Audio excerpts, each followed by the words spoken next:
కాంగ్రెస్ గెలుపును మెల్లగా కమ్యూనిస్టు ఖాతాలో వేసి పడేసిండు సిపిఐ పెద్ద లీడర్ నారాయణ సారు.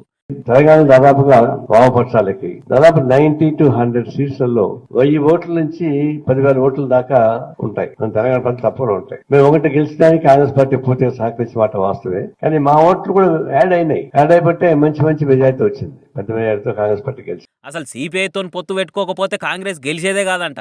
దేశంలో 3-4 రాష్ట్రాలలో ఎలక్షన్ జరిగితే ఒక్క తెలంగాణలో కమ్యూనిస్టులతో పొత్తు పెట్టుకుందట కాంగ్రెస్. అందుకే అది గెలిచిందట.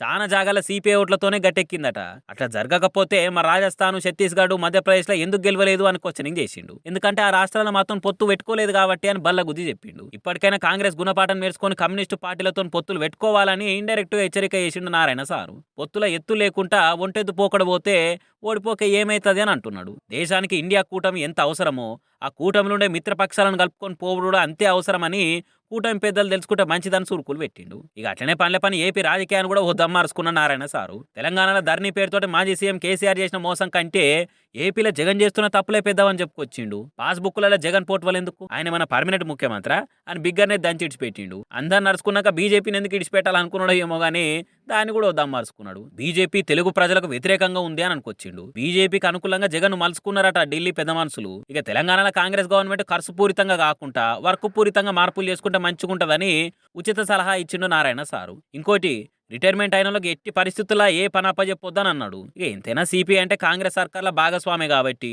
మీరు చెప్పే సలహాలు సూచనలు పాటిస్తుండొచ్చులే నారాయణ సారు.